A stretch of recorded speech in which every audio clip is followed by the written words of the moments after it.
네, 글로벌 인사이트 가보도록 하겠습니다. 글로벌 주식시장의 주요 이슈를 심층적으로 다뤄드리도록 하겠습니다. 오늘 펠리즈 투자앤리서치 김민수 대표 나와 있습니다. 대표님 어서 오세요. 네, 안녕하십니까. 네, 우리가 좀 심각하게 봐야 할 이슈는 이제 자본시장에서 공장과 기업들이 가동을 정상화할까 이 부분입니다. 네. 현대차 보도록 하겠습니다. 일단 내일 같은 경우에는 울산 2공장 생산을 재개하겠다라는 소식이 있습니다만 네. 아직까지는 멈춘 상태. 그렇죠. 그러나 일본은 조금 더 시작하지 않았나라는 생각이 들고요. 네. 어떻게 좀 비교할 수 있을까요? 네, 이 신종 코로나 바이러스 영향으로 인해서 자동차 업계도 몸살을 앓고 그럼요. 있는데요. 예. 예, 근데 지금 현대차나 기아차 같은 이제 국내 자동차 업체들이 네. 조금 더 고생을 하고 있는데 상대적으로 일본 차들은 그렇게 큰 압박이 없다라는 쪽에서 명암이 엇갈리고 있다라는 관점들이고요.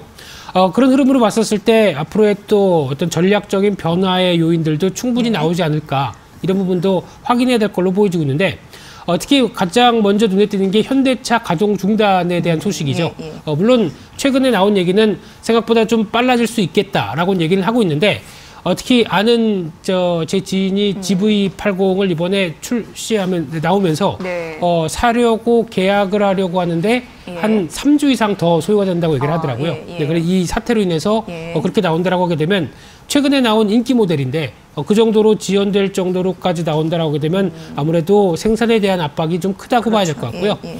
그런 쪽으로 봤을 때 지금 최근에 일자별로 보게 되면 벌써 2월 4일부터 어떤 승용차와 그리고 또 상용차라고 하는 쪽이 순차적으로 지금 거래가 어떤 생산이 좀 안 되고 있는 상황들이고요. 특히 최근에는 GV80 팰리세이드 같은 가장 또 인기 있는 모델이 생산에 대한 압박을 받다 보니까 또 아산공장의 그랜저까지 최근 나오는 모델들에 대한 압박들이 오히려 판매량과 그리고 앞으로에 대한 부담감을 좀 더 키우는 게 아니냐 이런 우려감이 좀 크다고 봐야 될 것 같고요. 다른 업체들도 마찬가지입니다. 쌍용차 같은 경우도 4일부터 가동이 중단되면서 또 기아차도 소알이나 광주 모두 감축이 들어가는 상황들인데요. 이런 관점을 봤었을 때 가장 또 중요하게 봐야 될 핵심 부품 쪽이 얘기가 나오는 와이어링 하네스라고 얘기를 하고 있습니다.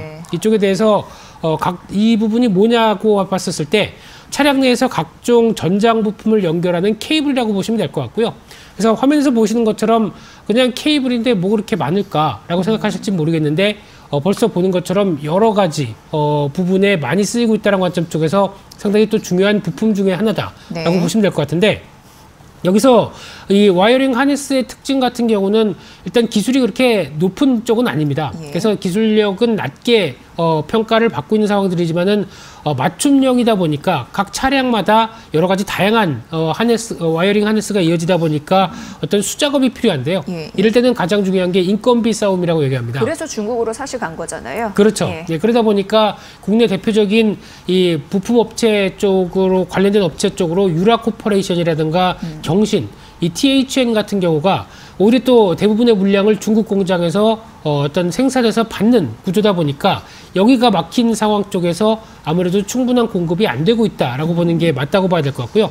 하지만 이제 도요타와 같은 일본 자동차 기업의 부품 수급을 보게 되면 전혀 또 다른 얘기로 볼 수 있는 상황들인데 대표적으로 이 와이어링 하네스를 공급하는 일본 회사 같은 경우는 덴소와 후루카와 일렉트릭 그리고 야자키 스미토모 이런 회사들이 있는데 이런 회사들 같은 경우는 자국 부품업체에서 충분히 공급을 받고 있고요. 또 하나 동남아 쪽의 생산 기지를 충분히 마련해서 이에 따른 피해가 없다라고 보여지고 있다 보니까 한 곳이 망가져도 다른 곳에서 부품 조달이 가능하네요. 그렇죠. 다변화 전략이죠. 그런 쪽에서 충분히 지금 이끌어지고 있는 상황들인데 반대로 보게 되면 현대차는 5곳의 중국 공장에 집중이 돼 있고 일본 같은 경우는 동남아 시장까지 진출돼 있는 상황 쪽에서 오히려 동남아 같은 경우는 중국보다 더 저렴한 인건비에 대한 얘기가 나오고 있는데 현대차가 오히려 좀 더 다변화시키지 못했다라고 하는 질책이 나오고 있는 상황들이라고밖에 볼 수 없는 상황들이고요. 특히 또 하나 일본의 후루카와 일렉트릭 같은 경우는 중국에도 공장이 있습니다. 선전이나 충징, 우한이라고 하는 이번에 또 핵심적인 신종 코로나 바이러스의 지역이죠. 그럼에도 불구하고 태국이나 필리핀, 캄보디아 같은 쪽에서 와이어링 하네스를 생산하다 보니까 이쪽이 생산이 중단돼도 다른 쪽에서 충분히 가동해서 공급을 중단하지 않을 정도에 대한 여러 가지 변화가 나오고 있다라고 보여지고 있고요.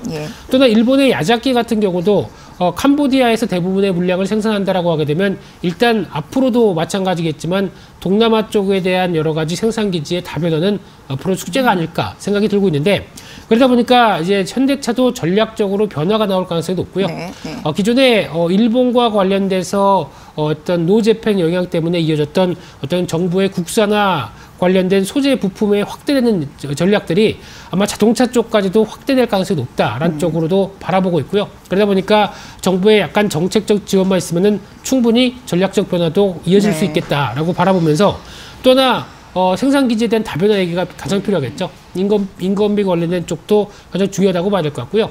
특히 이 부분 같은 경우는 미래 자동차, 즉 전장 부품 쪽에서는 또 없어서는 안 될 부품입니다. 그러다 보니까 이에 따른 또 꾸준한 수요가 나오는 부분인 만큼 계속 또 적극적으로 어떤 공급 관리가 필요하지 않을까, 이렇게 바라봐야 될 것 같습니다. 네. 지금 시장에서 수면 위에 떠오르는 와이어링 하네스 같은 경우에는요, 이 기초 작업입니다. 대체적으로 뭐 배선 뭉치나 전선 묶음이라고 표현을 하더라고요. 네네. 그런데 이걸 만들 때, 자동차 만들 때 기초 작업이라서 이게 안 되면 다음 걸 할 수 없는 그렇죠. 거죠. 굉장히 중요한 부분인데, 어찌됐건 더 근본으로 들어가 보면 중국에서 대부분을 조달받기 때문에 중국 쪽에서 공장이 재가동이 정상화되지 않는다면 계속 부품 조달에 문제가 생길 수 있잖아요. 그렇죠. 그래서 앞으로도 이 부분은 지속적으로 주목을 해봐야 될 중요한 이슈다라는 거 다시 한번 강조를 해드리도록 하겠습니다.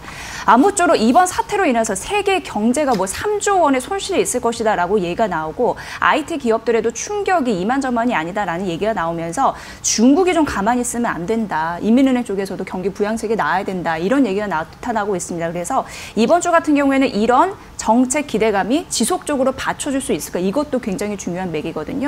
네. 예, 어떻게 보십니까? 네, 아무래도 이번 사태로 인해서 중국의 실물 경제가 가장 큰 타격을 받았다고 보게 되면은 중국 정부가 가만히 있을 수가 없겠죠. 그에 따른 어떤 경기 부양책이 강하게 좀 드라이브가 걸리는 게 아니냐, 이런 관점 쪽에서 여러 가지 전망이 나오고 있는 상황들인데요. 일단 무엇보다 가장 중요한 부분들은 경제는 사람들의 심리죠. 근데 심리 자체가 상당히 많이 위축이 됐다라고 하게 되면 위축된 심리를 어떻게 살리겠느냐, 이런 부분이 가장 큰 핵심이라고 봤을 때, 이 불안 심리와 어떻게 대표적인 이제 제조업 같은 어떤 핵심 산업에 대한 마비 우려를 어느 정도 좀 돌릴 수 있느냐 부분들이 가장 중요하다고 봐야 될 것 같은데요. 일단 최근에 나오고 있는 동향들을 보게 되면 가장 먼저 이제 중국의 위안화 환율을 봤었을 때 벌써 어떤 그래도 최근 들어서 위안화 강세가 이끌어졌던 부분들이 빠르게 다시 달러당 이제 7위안대까지 들어오고 있는 상황들이고요. 게다가 또 중국 경제 성장률 같은 경우 뭐 0%도 이번 분기에 나올 수 있다라는 쪽으로 나올 만큼 상당히 충격이 큰 상황들로 보게 되면은 적어도 한 4%대까지도 전망하는 등 여러 가지 아직까지는 다양한 숫자가 나오면서 무엇보다는 가장 큰 위축은 불 보듯이 뻔하다, 이런 관점으로 나오고 있는데, 그러다 보니까 지난 2월 5일 날 이어졌던 이제 공산당 기관지인 인민일보 쪽에서 중국 최고 지도부인 중앙정치국 상무위원회가 개최됐다고 얘기하고 있고요. 여기서 이제 전염병 확산이 경제 운용에 미치는 충격과 영향 관련돼서 경제 안정에 대해서 많이 강조했다라는 부분들로 나오는데, 여기서 이제 중요한 게 6대 주요 업무에 대해서 얘기를 하고 있습니다. 그래서 일자리나 금융투자, 금융투자, 그리고 대외무역, 그리고 외자유치 불안심리, 이쪽에 대해서 가장 어떤 중요하게 처리해야 될 부분들이다라고 얘기를 하고 있고요. 그러다 보니까 단기적으로는 어떤 대외적인 측면보다 더 중요한 부분들이 일자리나 금융과 투자, 이쪽에 대해서 안정의 무게를 두겠다라고 하게 되면 이런 부분들이 먼저 가시화될 영역이 아닐까라고 바라보고 있는데, 그러다 보니까 지금 6가지 정도로 경기 부양책이 나올 것이다라고 예상하는 부분들 쪽에서 체크를 해보게 되면요. 가장 먼저 신종 코로나 사태로 인해서 가장 직격탄을 맞은 쪽이 어디냐라고 봤을 때 관광이나 물류 쪽, 그리고 제조업이라고 봐야 되겠죠. 이쪽에 대한 보조금을 확대할 가능성이 높다고 봐야 될 것 같고요. 게다가 또 대규모 감세로 인해서 소비 관련된 쪽에 대한 여러 가지 부분들도 끌어올릴 수밖에 없는 상황들이고요.